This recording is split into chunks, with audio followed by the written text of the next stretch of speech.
he's Irish, so he loves telling stories. So I thought, well,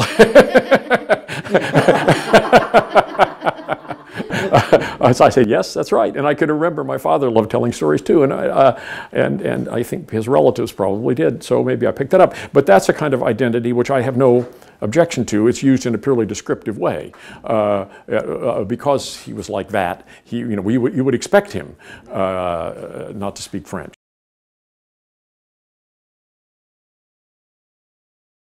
When I went to Princeton as an undergraduate, I took philosophy in my first year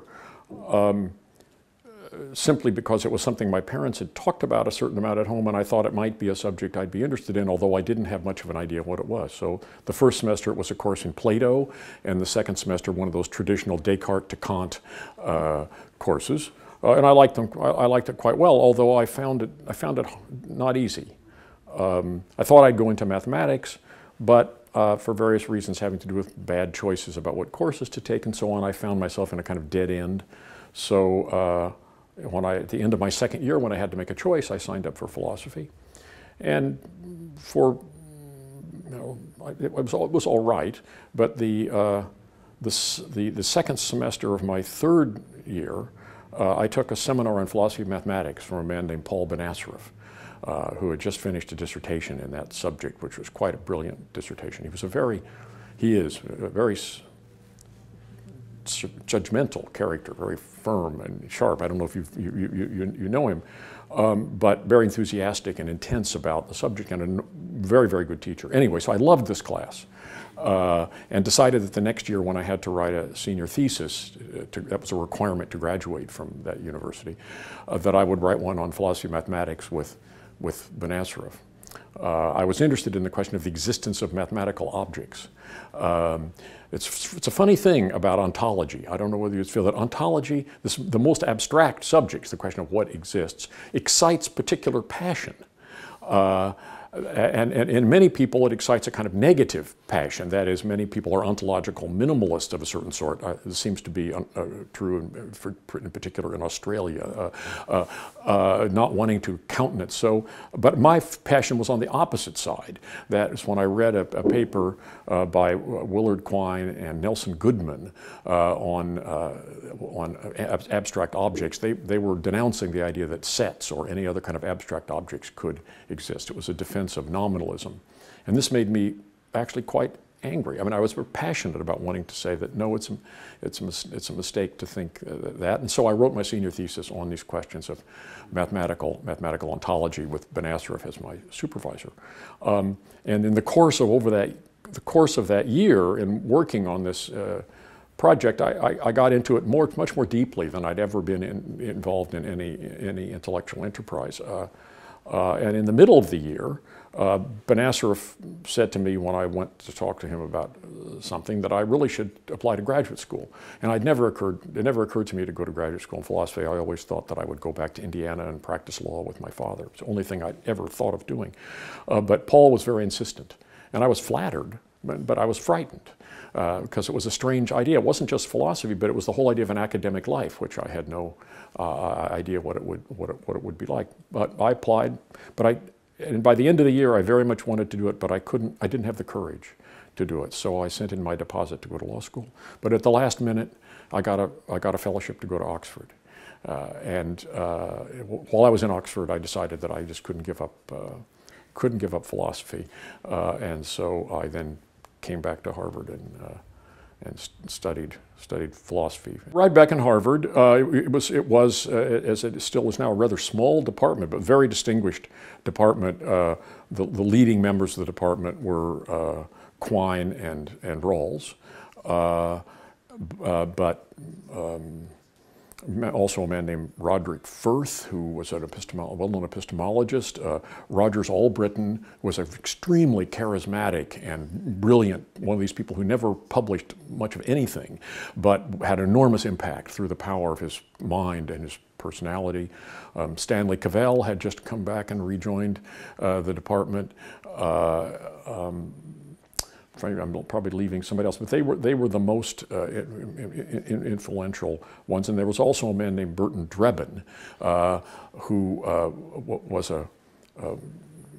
taught logic and also worked with Quine, and also was a very, let's say, strongly negative Wittgensteinian. He was one of the people, followers of late Wittgenstein, who thought that it showed that philosophy really couldn't go anywhere.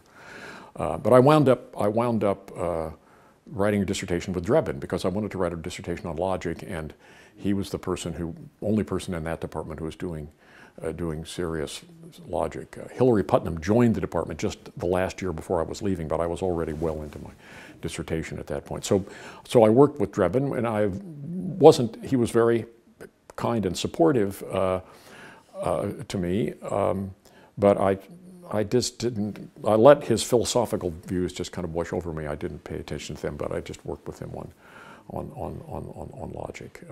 And I also worked with Rawls, but it wasn't what I was really working on in my dissertation. I got to know him quite well. I should say, tell another little bit of the story, which is sort of amusing. That is, when I was a senior at Princeton, going into my senior year, I'd never taken any courses in moral and political philosophy. I was sort of as my colleague and friend at Princeton, Richard Jeffrey, said, a teenage logical positivist. But I was told at the beginning of my senior year that if I wanted to pass the honors exams at the end of the year, I should take at least 2 courses in moral or political philosophy. So I took the courses, and the first course I took was taught by a man named Howard Sobel, who had just gotten his PhD from Michigan, and he was mainly interested in kind of game theory and that sort of approaches to moral philosophy, and also the course was about half of that and half 1950s meta-ethics, R.M. Hare and Stevenson and Moore and that sort of thing. So I found this, to my surprise, I found this extremely interesting, particularly the sort of quasi-game theoretic or social choice kind of. So when I went to Oxford, I was spending a lot of time studying that kind of thing, reading Little's Critique of Welfare Economics and Luce and Rafe's text on game theory, things like that. But I was finding it rather frustrating. I thought, even then, looking back, I don't think I'm just reading this into the past, but even then I think I found it frustrating because it was sort of preferences in, conclusions out. And it seemed to, and although I loved the techniques, I was very mathematically inclined. It was not difficult, it was interesting. I liked the proof of Arrow's theorem and all those things. It was very elegant. But I didn't feel it was very satisfying. And in January of that year, this was January of 1963. I went there, and I graduated in the fall of '62, and I went there in autumn of '62. I graduated in June of '62 and went to Oxford in the fall. But in January, I was down in the basement in a very cold January, everything was frozen. I was down in the basement of Blackwell's looking at the used books to spend my book allowance that went with my fellowship. And I saw on the shelf a book a black book that said on the spine in red and white letters, The Moral Law, H.J. Peyton. And I thought, that's a book I've often seen in philosophy libraries. I should have a look and see if I want to buy it. I pulled it down, I opened it up, it was Kant's groundwork. I didn't even know that Kant had written anything on moral philosophy. So I thought, well, I should probably read this. So I bought it for £1.50. It was a used book. And I went back to my room and I started reading it, and I found it baffling but fascinating. So I spent most of the next 2 months reading 2 books and making copious notes on this book, trying to understand them. One was Kant's groundwork, and the other was a very thick book, a textbook in proof theory called Introduction to Meta-Mathematics by Stephen C. Kleene, referred to by my teacher in logic at Princeton, Raymond Smulyan, as that Baroque monstrosity. But you could have said that about both of these books. So I spent from mid-January till end of March, I was spending all my mornings working on these 2 books, and I was so happy that I thought I couldn't possibly give up philosophy. So that's what led me to philosophy. So then I went to Harvard, and I was really set up to meet Rawls because I just converted myself from a kind of decision theoretic, quasi-utilitarian into some kind of Kantian. And I didn't realize that was what I was doing, but that was kind of where I was. But I took a couple of courses from Rawls and did an independent study with him once, and we got on very well, but I wasn't writing on it then. But later on, beginning in about, then I left in '66. I was only at Harvard for 3 years. And in the fall of '66, I started teaching in Princeton. You were an instructor then. I was an instructor at Princeton in 1966, and there are two strands, we come to a fork here. There are two paths to go down. But the path having to do with roles was later on in about 1970, some friends, including my colleague there, Tom Nagel, and some other people formed a discussion group in political philosophy and philosophy of law that met met monthly in New York or Cambridge. And Rawls was a member of that group. So for the next 5 years or so, I would see him once a month as part of this discussion group. So that's where I really came to know him better. Although we kind of sort of bonded when I was a graduate student. But then going back to the teaching, so I was hired there sort of to teach logic, or that's what had impressed Benacerraf, who sort of basically recommended me to be hired. But a lot of people there wanted to teach logic, and there was less demand for teaching moral and political philosophy, and I was really very interested in it by then. So I did a lot, and I just found I had more ideas in that subject, so I kind of shifted over in treating it. And beginning then, for many years, I would teach some level of an introductory course or middle level course in moral philosophy, and I always taught the groundwork, among other things. And I was always fascinated by the problem of trying to figure it out. You know, what really is the argument, right? And I went through many stages of trying to figure it out. So I always found it gripping as an interpretive puzzle. But as a matter of belief, I have to step back and say, well, but do I really believe it?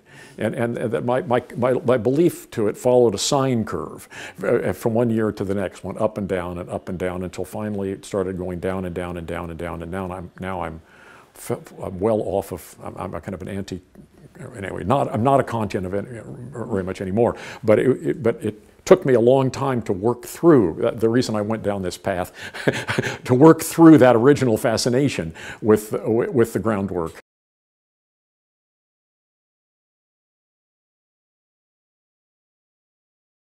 Well, two reasons mainly, well, three. So I went through a middle stage where I thought that Kant's, the formulations of the categorical imperative, for example, identify extremely appealing moral ideas, but that what Kant tries to do is to force those moral ideas into his metaphysical framework, and that really doesn't work.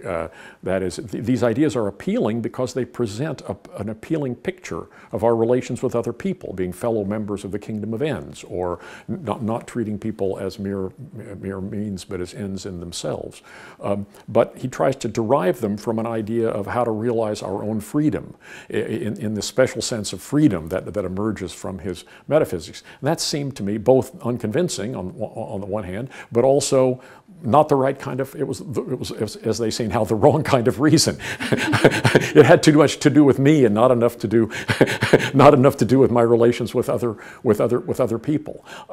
So that was a kind of a middle stage. But then the next stage was I decided that I didn't think that the ways of getting moral conclusions out of the categorical imperative really worked or were convincing in the right way. So the most convincing of them seemed to me to be the argument about the lying promise.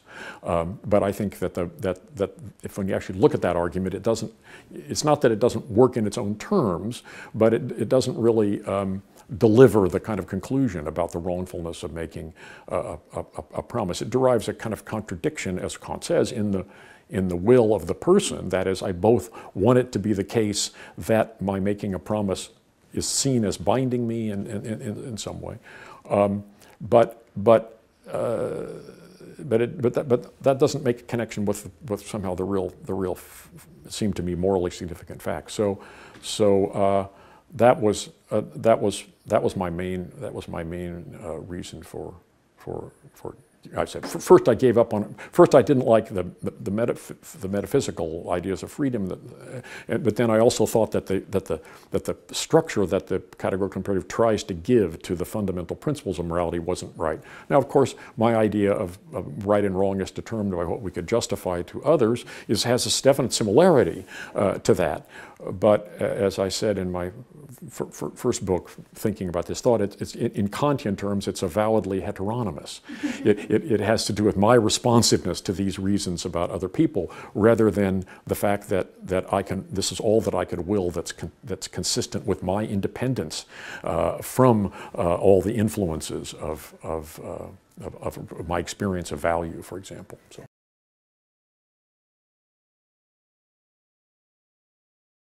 And the tradition following him, and indeed the tradition he's already acting in, places a great deal of emphasis on the idea of reason as a faculty, human reason. And I don't find that a useful source of ideas. So capital R reason isn't very central for me, although I do think it's important that we are rational creatures, as we have the capacity to think about what to do, make decisions, provide reason, provide considerations that seem to us to support those decisions, and so on. But among other things, I don't think that there is a sharp distinction between reasoning, being a rational creature in that sense, and emotion, are subject to the passions, or whatever. I think that idea of the divided part of our faculties is a mistake, because acting out of an emotion is a matter of seeing a reason. If I'm angry at you and I act out of anger, that's because being angry at you involves seeing the fact that you won't like something as a reason to do it.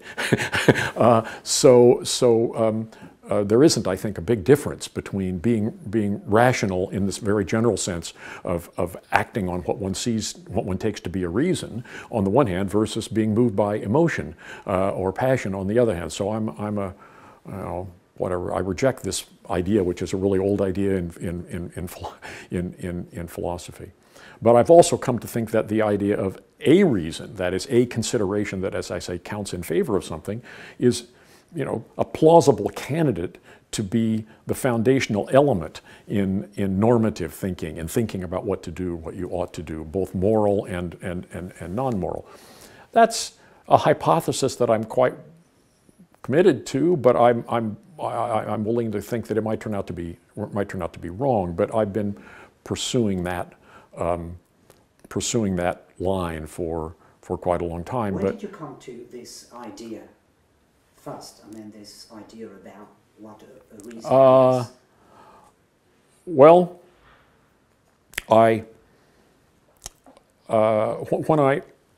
when I was writing the first paper that was developed into what we owe to each other, I had the idea of principles that nobody could reasonably reject, and that involves the idea of a reason. We have some ground for objecting to this principle.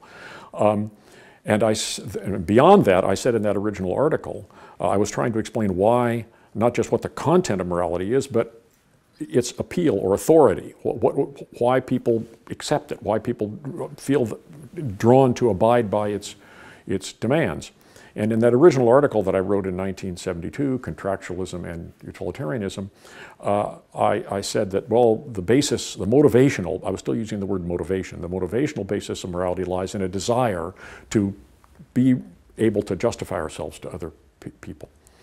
Now, there was already a certain amount of debate about the reasons and desires, and so people ask me, well, do you think that people have any reason to follow the demands of morality if they don't happen to have this desire? Or does the reason depend on, does their having a reason to do what morality requires depend upon their happening to have, as a matter of their own psychology, this particular desire? There was quite a lot of debate about this. There's Bernard Williams's famous paper on internal and external reasons and other things. So for a long time, say roughly, for about 10 years, but between the time I wrote that paper and the early 90s, I took the position that I didn't have to answer that question for the purposes of carrying out my project, and that it was deeper philosophical waters than I was capable of wading into, and I could just avoid it.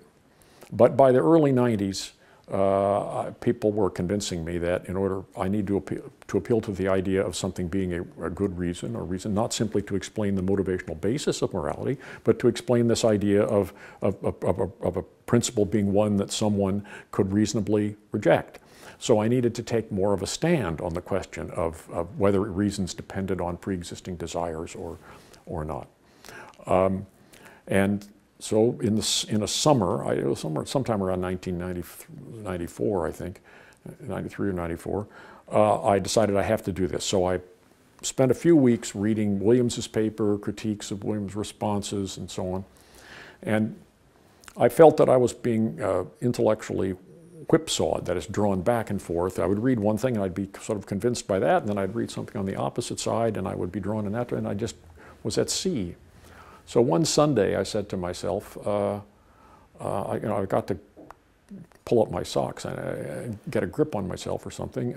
So on Monday, I'm going to go out to my study and write a confession to myself about what I actually think. So I'll relieve myself of the pressure of commitment.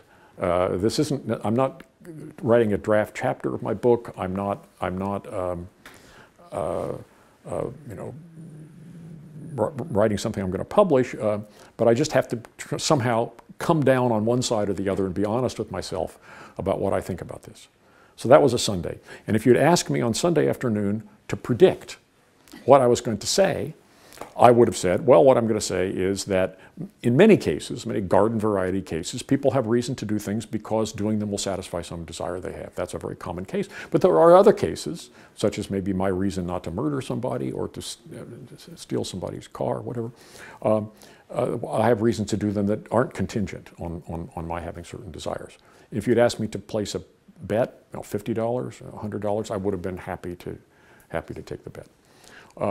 So Monday morning I went out and I started working, and by Tuesday I'd entirely convinced myself that the idea of a reason is a consideration that counts in favor of something, and reasons never depend on desires. It's simply a mistake because having a desire, as I said, involves seeing something as a reason. So when we have a desire to do something, it's the consideration that's actually providing us with the reason, and the desire is just our awareness or our perception of that fact. I was as surprised as somebody else might have been that this was my conclusion. But that was how many years ago? 20 some odd years, or 20, 30 years ago. And as the years have gone by, I've just become more and more and more and more convinced that that's right. Now, a lot of things I've said, like we'll talk this afternoon about justifiability to other people, I have worries about whether what I said about that actually works. But this is one feature, for some reason, that as the years go by, I just become more and more dug into that position. And that's related to my relation to Kant, as I'm sure that was part of your point in asking the question. I didn't really think very much about Kant's theory as a general theory of practical reasoning in those early years, but since coming to Harvard and then hiring my colleague Christine Korsgaard, I got exposed to real hardcore Kantianism. And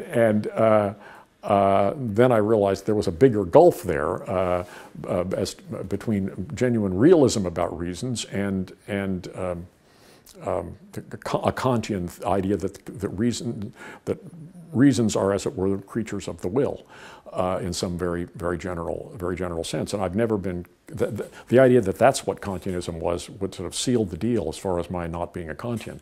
But I hadn't foreseen that when I got into the business.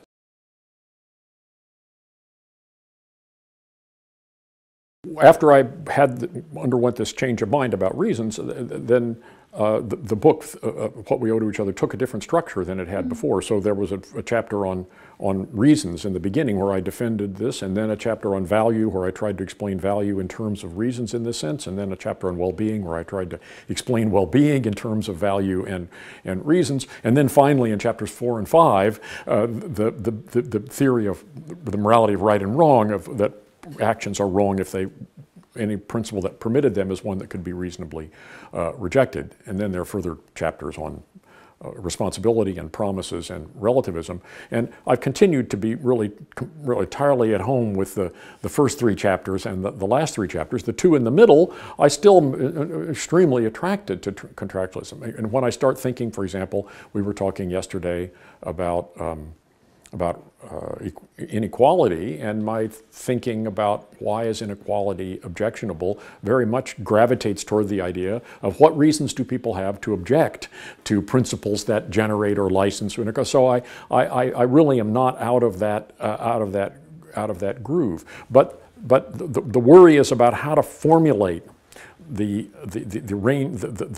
presentation of considerations that count for or against rejecting principles. I limited it very severely in that book to what I called personal reasons, the way in which my life would be affected if people in general abided by a certain principle and I had to abide by it as well, and the reasonableness of rejecting a principle based on how I'm affected by it was to be settled by comparing the strength of my reasons for objecting to the strength of the reasons that other individuals who are affected in similar ways have for wanting there to be a principle of that kind. And I'm concerned about how to formulate that comparison. That's the main worry. I also worry a little bit about ambiguities in the idea of justifiability. The idea that morality has to do with justifiability to others is is something lots of people find appealing. It's to some degree in Habermas, it's in Axel Honneth, and many other people, which I take as a sign that that I'm somehow on the right track. Right, there are a lot of other people who think that as well. I think that I was a little bit that I used the idea of justifiability in multiple senses without fully realizing I was doing it. But I don't think that's a reason to give up the view. But there is a question about whether the idea of reasonable rejection can be the whole thing about morality, but also whether it needs to have some normative foundation, some richer normative foundation for describing the kinds of reasons we have and the process that we go through in deciding whether a consideration is a sufficient reason for rejecting a principle. Of course, you could keep the idea of justifiability to others and then have some independent idea of right and wrong and say, well, this independent idea of right and wrong is the standard, and so it's the right standard. Therefore, if you've acted in accordance with that standard, then you can justify your action to others. But that just exports all the content into something else. So there's the worry that you will lose the content of the view if you put too much independent structure into the idea of the terms of justification and what's a good justification and what's not a good justification. But I do think that maybe I was too abstemious or constrained in the particular assumptions I made about how to characterize reasons and estimate their strength.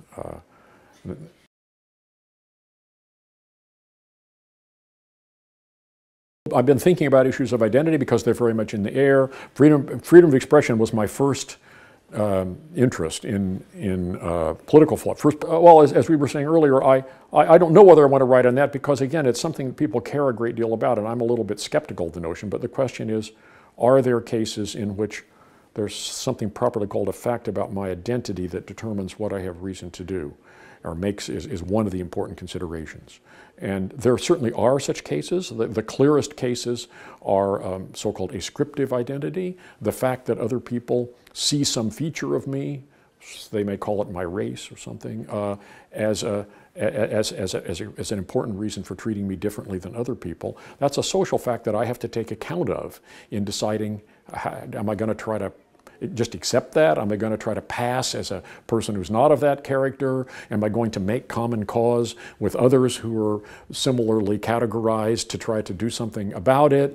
So that's a very important fact. But that idea of identity, so to speak, is entirely something that's created by other people. And it isn't some deep fact about me. It might be that maybe race is an independent fact about me, but most people whom I read on the subject think that that's not really true. It really, as it were, comes from them, and the importance it has for me comes entirely from the importance it has for somebody else, and I may think that they're completely crazy in assigning it that importance, but the importance it has for me doesn't depend on the validity of their reasons for thinking it important. It just depends on that actual social fact. So one of the interesting questions is, are there facts that are more properly called identity because they start with facts about me that in themselves are reasons for me to do something, and I'm not sure. I try to go through cases and kind of experiment about whether there are. Many people believe that there are, and so I think it's an interesting question. how that works. You know, Sartre famously pointed out, and I'm totally convinced that in many cases, references to identity are what he called bad faith. I'm just avoiding the fact that I had to choose to be. Do I have a reason to do something because I'm a philosopher? And the answer is, well, that would depend on my actually having a reason to be a philosopher and to continue to be a philosopher and so on. And bad faith would. One form of bad faith would be to, as it were, evade the need to think about or answer that question and just take it as a brute fact that I'm a philosopher, so I have a reason to do what philosophers do. I think Sartre was just totally right about that. And so the interesting question is whether there are facts that are more facts about me than these ascriptive facts. Maybe sometimes facts about my heritage are important reasons for me, and that may well be true. And the interesting question is what has to be, what do things have to be like in order for that to be so? I mean, some heritages might be ones that I should leave behind.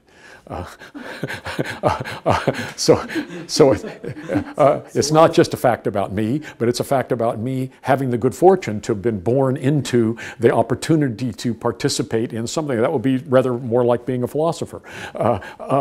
And so the question I find interesting is whether there are things that can't be not exactly explained away, but put into a different, either made to depend on independent value, or made to depend on independent social fact. And that seems to me an interesting question. I don't know the answer, but I'm toying, reading around about it in various literature.